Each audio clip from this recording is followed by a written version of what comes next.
Hello बच्चों, जैसा कि हम लोगों ने कोऑर्डिनेशन कंपाउंड का वीबीटी सीएफटी का जितनी भी टॉपिक था वो मैंने कंप्लीट कर दिया था। आज हम लोग देखने वाले हैं इस कोऑर्डिनेशन कंपाउंड का यूज कैसे करें। जब ऐसे बोले कि कोऑर्डिनेशन कंपाउंड का क्या क्या एप्लीकेशन हो सकता है वो आज हम लोग डिस्कशन करने वाले हैं। तो हमने यहाँ पे मेंशन किया हुआ है कि अगर हम क्वालिटेटिव एनालिसिस करें तो क्वालिटेटिव एनालिसिस क्या होता है, जिसमें हम लोग बहुत सारे रेडिकल्स को फाइंड आउट करते हैं। अगर कोई सॉल्ट है उसमें कैटायन भी होगा और एनायन भी होगा, तो उस कैटायन एनायन को हम लोग एसिडिक एंड बेसिक रेडिकल बोलते हैं। अगर मैं बोलूं कि हमारा सोडियम क्लोराइड है, जब डिसोसिएट होगा तो क्या बनाएगा, सोडियम एंड क्लोराइड।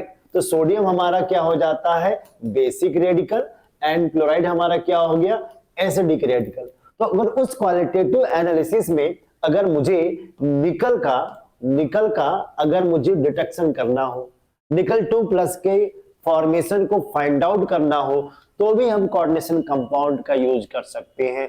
इसके लिए हमें एक रिएजेंट की रिक्वायरमेंट होती है जिसको बोला जाता है डीएमजी। डीएमजी का नाम आपने सुना होगा, ये भी एक हमारा लिगेंड है, डाई मिथाइल ग्लॉक्सी ऑक्साइड, जो कि बाइडेंटेड होता है। उसके पास क्या होते हैं, लोन पेयर होता है, और दो लोन पेयर क्या करता है, कोऑर्डिनेट बॉन्ड बनाता है, इसलिए बाइडेंटेड का एग्जांपल होता है। तो अगर किसी सॉल्ट में निकल प्रेजेंट है तो डीएमजी और बेस के मीडियम में अगर इसको हम अप्लाई करें तो एक यहां पर स्कारलेट रेड का फॉर्मेशन होता है, जिसको हम लोग रोजी रेड प्रेसिपिटेट भी बोलते हैं। ये बार बार एग्जाम में पूछा जाता है कि वाटर स्कारलेट रेड, ये हमारा क्या होता है, बिस डीएमजी निकल का कंपाउंड होता है। तो ये रेड कलर कंफर्म करता है कि इनके कंपाउंड में हमारा निकल प्रेजेंट है। अब ये ध्यान देने वाली बात ये है कि अगर हमारा निकल डीएमजी का फॉर्मेशन होगा तो उनका हाइब्रिडाइजेशन क्या होगा, तो इनका हाइब्रिडाइजेशन जो होता है डीएसपी2 होगा, क्योंकि कोऑर्डिनेशन नंबर क्या है, 4 है। अब कोऑर्डिनेशन नंबर 4 क्यों है, क्योंकि हमारा जो डीएमजी है वो स्ट्रॉन्ग फील्ड लिगेंड भी होता है और बाइडेंटेड भी होता है, इसलिए इनका हाइब्रिडाइजेशन क्या होगा, डीएसपी2 होगा। अच्छा, इनका स्ट्रक्चर क्या होगा, स्क्वायर प्लेनर होगा, और ये किलेट कंपाउंड का फॉर्मेशन करता है। बच्चों आपने पढ़ा होगा कि किसी भी कोऑर्डिनेशन कंपाउंड में जितना किलेटिंग होगा उस कॉम्प्लेक्स की उतनी स्टेबिलिटी बढ़ती है। चूंकि यहाँ रिंग का फॉर्मेशन हो रहा है, रिंग का फॉर्मेशन क्यों हो रहा है, क्योंकि इनके बीच में हाइड्रोजन बॉन्डिंग का फॉर्मेशन हो रहा है, और इस हाइड्रोजन बॉन्डिंग की वजह से वो रिंग का फॉर्मेशन करता है। उसी इफेक्ट को क्या बोलते हैं, किलेट इफेक्ट बोलते हैं। तो इस तरीके से भी हम निकल को हम डिटेक्ट कर सकते हैं और फाइंड आउट कर सकते हैं। साथ में हम ये भी देख सकते हैं कि अगर मान लो कॉपर आयन को डिटेक्ट करना हो, तो कॉपर के 2 आयन होते हैं, एक क्यूप्रस होता है और एक क्यूप्रिक होती है। तो अगर मुझे क्यूप्रिक आयन का डिटेक्शन करना हो तो हम कैसे कोऑर्डिनेशन कंपाउंड का यूज करेंगे, तो यहां पर देखो एक कंपाउंड है टेट्रा एक्वा कॉपर 2, जिसका कलर क्या होता है, लाइट ब्लू होता है। लेकिन जैसे ही हमने अमोनिया के सॉल्यूशन में इसको डिप किया तो यहां पर हमारा लिगेंड चेंज हो गया। अब वाटर के जगह पर क्या हो गया, एमाइन हो गया। अब इस कॉम्प्लेक्स का नाम क्या हो गया, tetra amine Kuiper, tetra amine copper 2, जिसका कलर क्या होता है, डार्क ब्लू होता है। तो हम कलर चेंज करके हम कॉपर की वैल्यू को भी फाइंड आउट कर सकते हैं, इनको डिटेक्ट कर सकते हैं। साथ में ये भी ध्यान देना, ये अगर हमारा वीक लिगेंड है, वाटर हमारा क्या है, एक वीक लिगेंड है, तो ये हमारा क्या बनाएगा, sp3 हाइब्रिडाइजेशन। बट यहां पर एमाइन जो होगा वो हमारा स्ट्रॉन्ग लिगेंड है, वो dsp2 का फॉर्मेशन करता है। तो इसके बेसिस पे भी हम इनके आयंस को फाइंड आउट कर सकते हैं। साथ में अगर हमने इस कॉपर 2+ आयन का अगर हमने पोटेशियम हेक्सासाइनोफेरेट के साथ अगर रिएक्शन कर दिया तो एक नया कॉम्प्लेक्स बनाता है। उस कॉम्प्लेक्स का नाम क्या है बच्चों, कॉपर हेक्सासाइन। क्या नाम है उसका, है हेक्सासाइनोफेरेट, और उसकी चार्ज की वैल्यू क्या हो जाएगी, +2 हो जाएगी। उसी को बोला जाता है चॉकलेट ब्राउन कॉम्प्लेक्स। अब सोचो, चॉकलेट ब्राउन कॉम्प्लेक्स फॉर्म किया तो कंफर्म हो गया कि इनके सॉल्ट में हो ना हो क्यूपरिक आयन प्रेजेंट है। तो क्यूपरिक आयन को कंफर्म करने के लिए हम पोटेशियम हेक्सासाइनोफेरेट का यूज करते हैं और अमोनिया का यूज करते हैं। ये भी तो एक कोऑर्डिनेशन कंपाउंड का एप्लीकेशन हुआ और एग्जाम में बार बार पूछे जाते हैं। अच्छा बच्चों, अगर मैं नेक्स्ट पॉइंट की बात करूं, अगर मान लो मुझे आयरन का डिटेक्शन करना है। अब आयरन के भी तो दो टाइप के आयंस होते हैं, फेरस भी होता है और फेरिक भी होता है। तो अगर मुझे फेरिक आयन का डिटेक्शन करना है तो क्या करना होगा? तो सिंपल है, हम थायोसाइनेटो आयन के साथ रिएक्शन कराए। जैसे मैंने थायोसाइनेटो के साथ रिएक्शन कराया तो ये हमारा ब्लड रेड कलर का फॉर्मेशन करता है। थायोसाइनेट आयरन 2 का फॉर्मेशन करता है जिसका कलर क्या होगा? ब्लड रेड कलर का होता है। अगर मान लो मुझे सल्फाइड आयन को डिटेक्ट करना हो तो हमें किसके साथ रिएक्शन करना होता है? Sodium hexa aqua nitrosyl ferrate. अब +2 चार्ज हो गया। अब इसी को सोडियम नाइट्रोक्लोराइड भी बोलते हैं। ये सोडियम नाइट्रोक्लोराइड बहुत ही फेमस कंपाउंड है और ये बार बार एग्जाम में पूछा जाता है कि इस कंडीशन में वो सोडियम है तो यहाँ जो पर चार्ज हो जाएगा +3 हो जाएगा।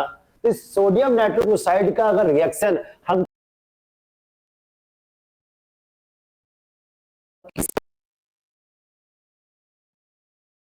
होगा और उसका नाम होगा सोडियम नाइट्रोसिल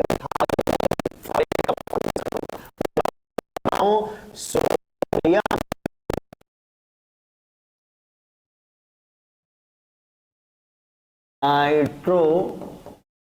नाइट्रोसिल थायोल फॉरेट।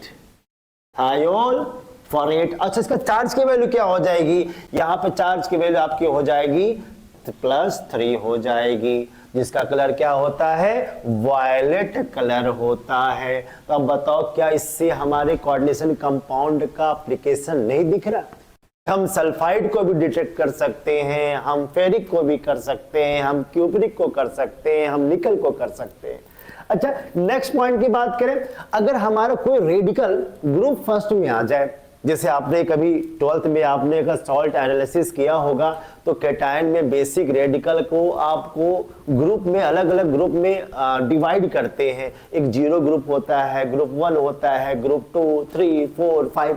तो हर ग्रुप के अपने अपने कैटायन की वैल्यू होती है। तो अगर हम ग्रुप 1 की बात करें तो ग्रुप 1 में हमारे लेड तो होते ही हैं, सिल्वर भी होता है और मर्क्यूरिक भी होता है। तो यहाँ पे मर्क्यूरिक मर्क्यूरस के फॉर्म में है। तो उस कंडीशन में अगर इनको सेपरेट करना हो तो भी हम कोऑर्डिनेशन कंपाउंड का यूज कर सकते हैं। जैसे सिल्वर क्लोराइड का कलर क्या होता है? व्हाइट प्रेसिपिटेट होता है और मर्क्यूरिक क्लोराइड का ये भी जो होते हैं व्हाइट तो होते हैं बट ये सॉल्युबल होते हैं अमोनिया के रिस्पेक्ट में। तो इनका भी रिएक्शन मैंने अमोनिया के साथ कराया, सिल्वर का भी और मर्क्यूरिक का भी। तो दोनों का जो कॉम्प्लेक्स का फॉर्मेशन हुआ वो कलरलेस सॉल्यूशन का फॉर्मेशन हमारा सिल्वर के कॉम्प्लेक्स करते हैं, लेकिन मर्क्यूरिक के कॉम्प्लेक्स क्या करते हैं? इनसॉल्युबल ब्लैक प्रेसिपिटेट का फॉर्मेशन करते हैं।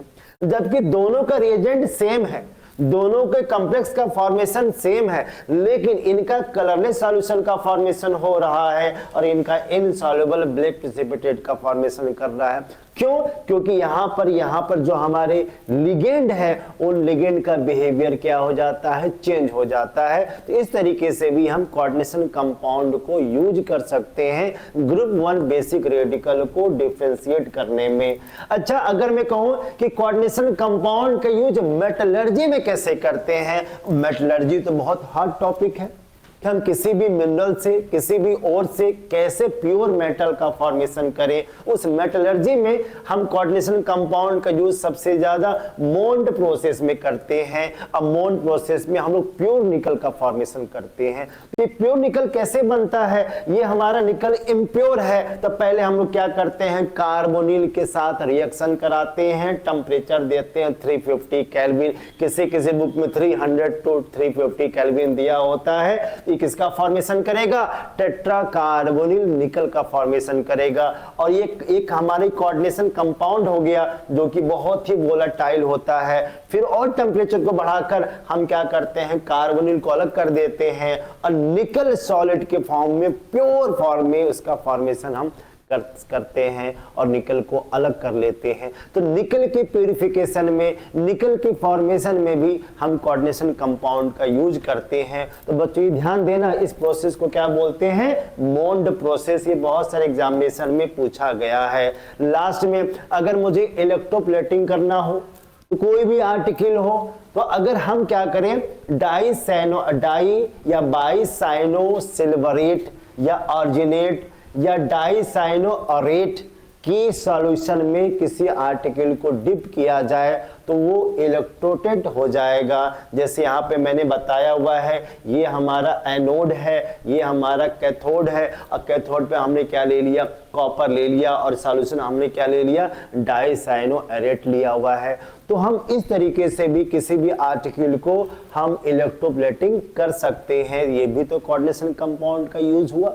अगर मैं साथ में बोलूं कि फोटोग्राफ में भी इसका यूज किया जाता है, आपने देखा होगा कि बहुत सारे फोटोग्राफ में सिल्वर ब्रोमाइड, सिल्वर क्लोराइड का फॉर्मेशन होते हैं जो अनडिकम्पोज होते हैं, वो जल्दी से अलग नहीं हो पाते हैं। इनको अलग करने के लिए हम लोग हाइपो यूज करते हैं। उस हाइपो को बोला जाए सोडियम थायोसल्फेटो, और सोडियम थायोसल्फेटो को हाइपो के नाम से बहुत फेमस है। इनके साथ रिएक्शन करके एक नया कॉम्प्लेक्स बनाया जाता है जिसका नाम है सोडियम डाईथायोसाइनेटो सिल्वरेट, और सोडियम ब्रोमाइड अलग हो जाते हैं। तो इस तरीके से भी हम सिल्वर ब्रोमाइड, सिल्वर क्लोराइड को डिकम्पोज से अनडिकम्पोज से डिकम्पोज के फॉर्मेशन में कन्वर्ट कर सकते हैं। ऐसे बहुत सारे एप्लीकेशन आपको कोऑर्डिनेशन कंपाउंड में मिल सकते हैं। कुछ इंपॉर्टेंट थे जो हमारे एनसीईआरटी में गिवन है, क्लास 12th के लिए इंपॉर्टेंट है, वो सारा डिस्कशन हमने आपको कर दिया है। आई थिंक ये टॉपिक आपको समझ में आ रहा होगा। Thank you.